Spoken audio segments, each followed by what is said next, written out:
Welcome. I'm Jimmy Baker with Cal Poly's California Cybersecurity Institute. Today's episode of the podcast is brought to you by Cisco. Between hope and possible, there's a bridge. Cisco technology is creating a world of potential.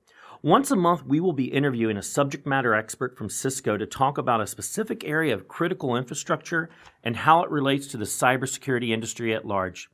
Today, we are joined by a special guest, Ron Snyder, who is a solutions architect for Cisco Tactical Operations. Ron, I'm going to pause a minute. For anyone that's joining us today, you have one of the most amazing jobs that is out there. And you go with Cisco's team and you go into disaster situations and help people with connectivity and other things. Could you share a little bit more about your background and how you got into this role with Cisco? Sure. First, thank you for having me. I'm very happy to be on this podcast as well. Just a little bit about myself. Actually, let me start by saying a little bit about the team. So the team is a very small group of 11 personnel, comprised of engineers and operations coordinators. Our core mission is to deliver secure communications around the world in support of crisis response. The core mission is part of Cisco's corporate social responsibility, or CSR. So we deliver these services in after a disaster free of charge. So we don't charge any of the requesting agencies a dollar or a cent. Okay, great. And you also spent a little time with the military. Could you talk about that a little bit? Sure. I initially started in the Navy, so I was actually in the Navy for about almost 11 years. My background in the Navy was electronics. I was an electronics technician. I got out in 2005 and did a lot of contracting work for mostly the Army. And my last stint before coming over here to Cisco was actually at Camp Roberts, which was which is in Paso Robles. Yeah, it's about an hour down the road from us here at Cal Poly, so know that location well. Yes. Talk to us a little bit too about what exactly your role is with the Cisco TacOps team, and kind of take us through. We can't predict when that next powder keg situation happens, but the moment you get a call that something has happened, talk us through a little bit about what your role is with that. Sure. With my role, specific role, my title is solutions architect, but what I do, besides deploy and help people in need in disaster areas, is to lead and develop the team's network infrastructure, influence the strategy and how we develop and innovate solutions so we can have better ways of helping people after a disaster. I work cross-functionally with other business units here in Cisco to drive some of the research and evaluation of products that we can assess whether that's a good product to use or whether it will benefit the people out in the field. When a request comes in, we have a triage process. The request can come in from anybody. It doesn't have to be a Cisco customer. It could be from an agency that is a competitor shop. We don't really look at that. We look at what the needs are, and if we can fulfill the needs based on what our capabilities are.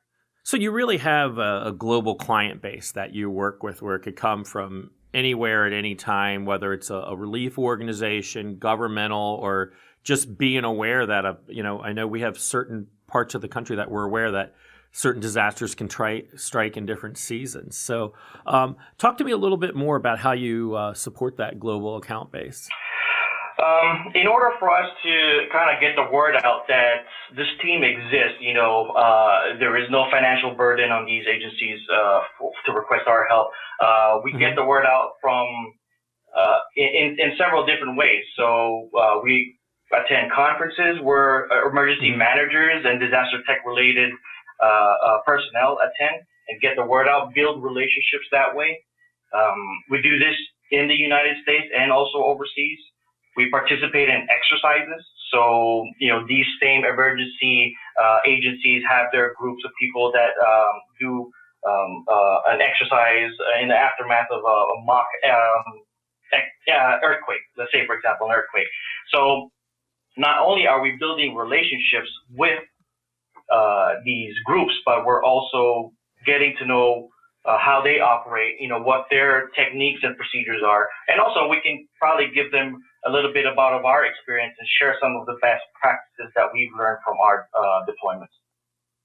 That sounds good. I also want to encourage everyone listening to today's podcast. Ron wrote an excellent paper called Disaster Network Security. You'll find it out at the IEEE Standards University.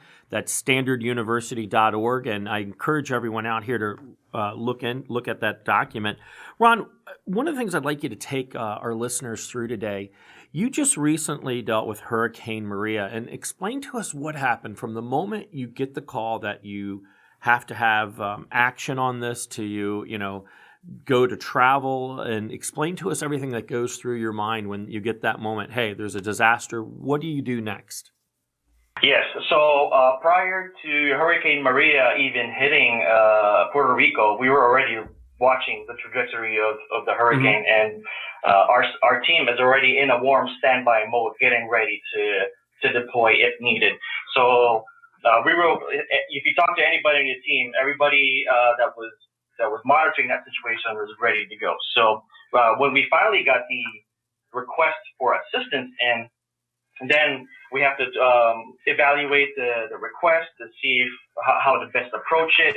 As you can imagine, there is a lot of logistical challenges of getting personnel and people in Puerto Rico, because right in the aftermath of the disaster, of the hurricane passing through, there's no commercial flights available. So how do we get around that? How do we get our people and our emergency communication kits set up so it can start helping Emergency Operations Center in Puerto Rico? So how did you get there? I mean, you're saying that before you're thinking warm mode. We know it's going to probably come. So just the basic question: how did you get from here to there with them? So Cisco actually chartered a couple of airplanes to evacuate some of the local Cisco employees in San Juan and their families. They had several trips going in and out of Puerto Rico coming to Florida. What we did in working with Cisco CSR and Corporate Affairs, we asked them, can we, fly in, because the plane is going in, they're empty, can we fly personnel and equipment onto these airplanes in order to get there and start building a base of operations in order to get the mission rolling. So that's how we were able to get into Puerto Rico with Team 1. Talk to me a little bit more in these emergency response situations. I mean, what's the pattern of activities that allows, for success or, possibly failure? I mean, because a lot of times you're going into, predicaments that can actually change or escalate. So you're thinking it might be A, but then reality, you get there, it could be, B through Z that you're dealing with. So talk a little bit about that. Exactly. I mean, just like you described it, the situation is very, very fluid on the ground, and it changes at a moment's notice. Some of the things that you can do to better prepare yourself so you're not a barrier to the response operation, just have a good response plan, have a good process in place for optimal and efficient operation of the team. So time is of the essence. The sooner you establish secure connectivity, the more people you can positively affect. Have a good solution available.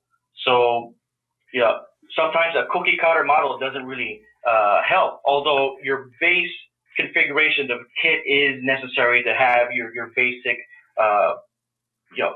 data and voice connectivity, and also keeping in mind security of the type of data that's going to be traversing your networks.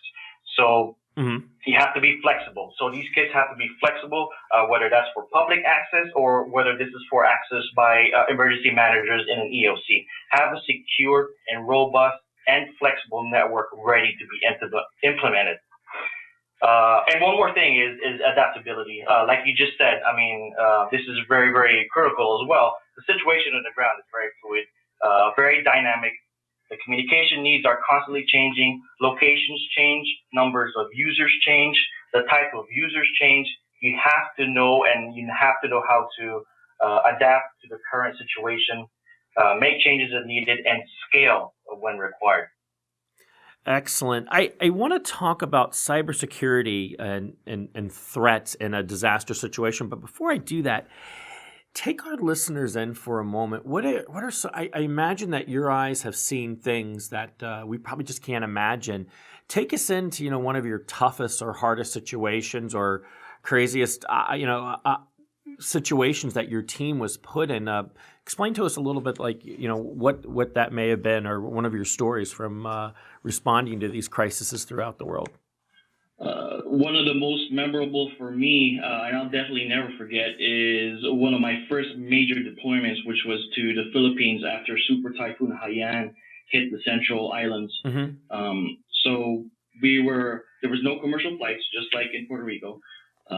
And we had to fly into G1 Airport, which is in the central part of the country, with the Philippines C-130 aircraft.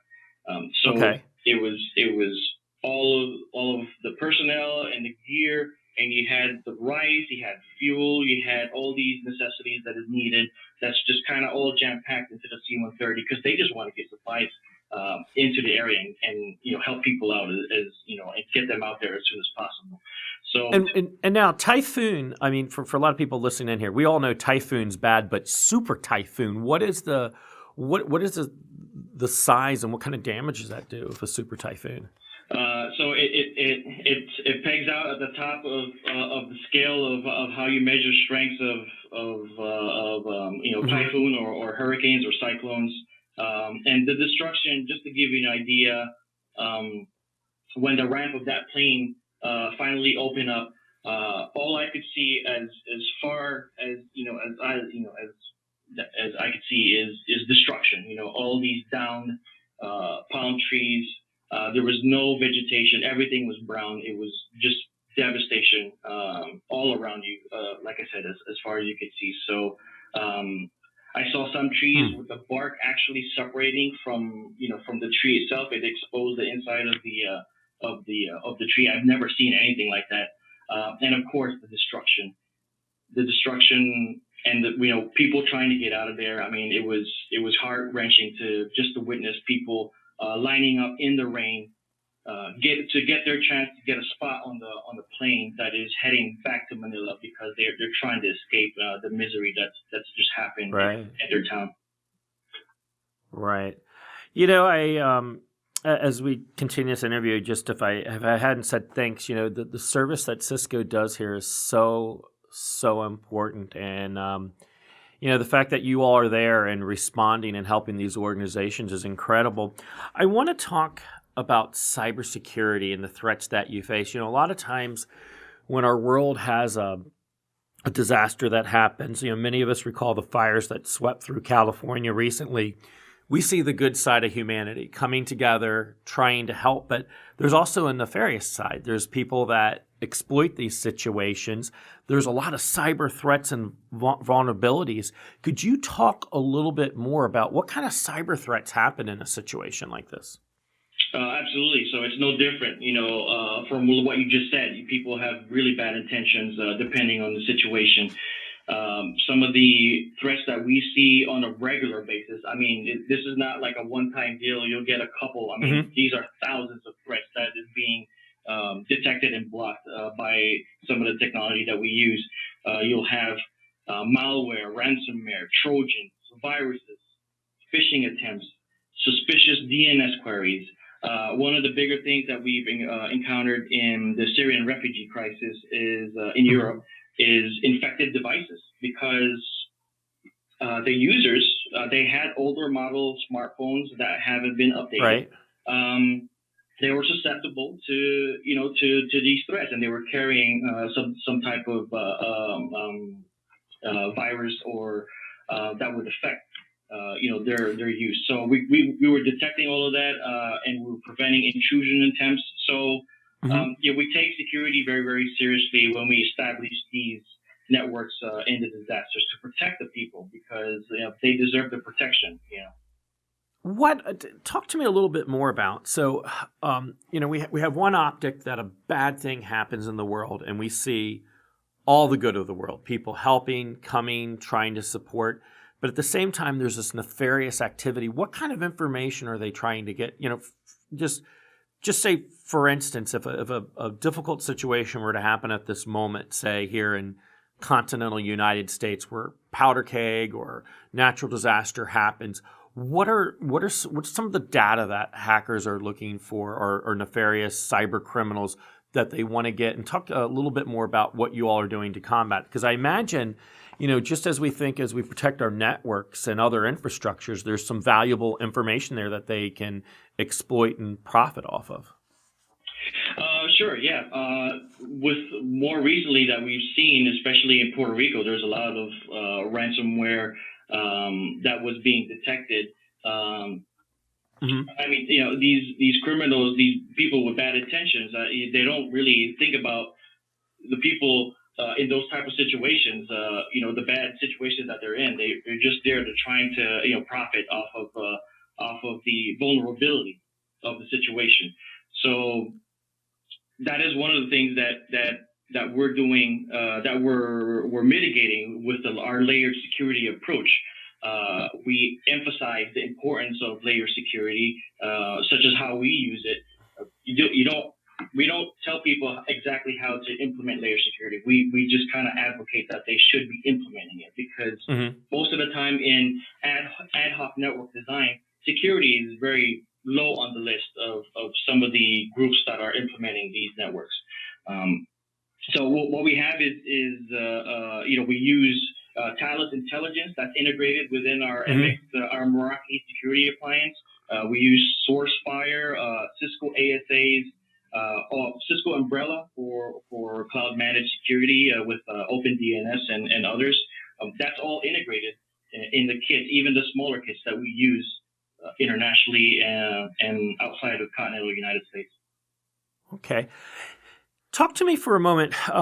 We have a lot of people that are listening to this podcast, both CONUS and OCONUS. And, my thinking is, if they're interested in contacting, give us a little bit overview of how does somebody begin to, what does your team look like? How does someone begin to reach out to you? And as you mentioned, this is a service that you do for humanity to help in these situations. So talk a little bit about that. Sure. So we have a good presence on social media as well. So we have a Facebook page, we have Instagram, we have Twitter. Those are possibly some avenues. If you don't know what our emergency contact information is, to send a message through those social media platforms. And there's a few of us on the team that's actually monitoring those social media pages. So that is one avenue that people can use to get in contact with us if they require some emergency communications assistance. Okay, and we'll also post those links and connections on our site as well, so folks know how to get a hold of you. As we get ready, I have a couple more questions for you before we wrap up today. But one of the things that I want to talk to you about is the average citizen, the average person in a situation. Sometimes we hear about all this, the nation threat attacks. We hear about all this nefarious activities, and whether it's healthcare records or we looked at the NotPetya virus not long ago, where a fifth of the world's shipping power got shut down, and we hear all this stuff that's happening. We know there is this market out there where information is an asset, it's sellable, people are extracting it all the time. But for the average citizen, what can they begin to do? Should they be in a situation like this, and how do you begin to either protect yourself or support some of the things that y'all are doing? Sure. On those social media platforms, we get also plenty of inquiries from people that want to help. They want to. Some of them are like, "Hey, how do we join the team? You guys are doing some really good things for the community. How can we help people?" Although it would be nice to keep expanding our team and include these good-hearted people on our team, the reality remains that we have a set number of people within the team. So another avenue that could be pursued is to actually volunteer for other groups, whether you're in IT or not. Really, I mean, it's whether you're in IT. I mean, any kind of hands on the ground is very helpful. You have volunteer groups such as Team Rubicon. ITDRC, which is Information Technology Disaster Resource Center. The Red Cross can use your help, and numerous nonprofits that are out there, not only to house and feed people, but also they need connectivity to set up for their personnel and for the people that they're serving. No, that's one of the things I've always respected about Cisco, besides being a leader in innovation, is that all your employees have a commitment to the communities and things that they're in. And, we've benefited from that, having you all support many events that we do here. So that's great feedback. We're going to wrap up here, and you have been just such a joy to talk to. This is such an intriguing subject, and I hope that we get a chance to have you back again on some other podcasts. But I would ask you, do you have any final thoughts for our listening audience that you'd like to share with them before we conclude today? Sure, absolutely. Corporate social responsibility has a big place in community service and disaster response. There are plenty of tech companies that are out there doing a lot of good, helping with financial and equipment donations. But there are opportunities to innovate and collaborate in order to bring more efficient solutions to people in need quicker. So time is always of the essence. There are also efforts to make communities more resilient. I would ask the tech community, let's continue to work towards improving the community's readiness so that they can be better protected from disasters when they happen. Ron, thank you so much for your time today. Thank you so much for having me. The California Cybersecurity Institute offers cybersecurity training for industry professionals at a competitive price point in live immersive environments. If you enjoyed this podcast and would like to learn more about the CCI and cybersecurity, or you would like to enroll in one of our training courses, visit our website at cci.calpoly.edu. Thank you, and we'll look forward to seeing you next week.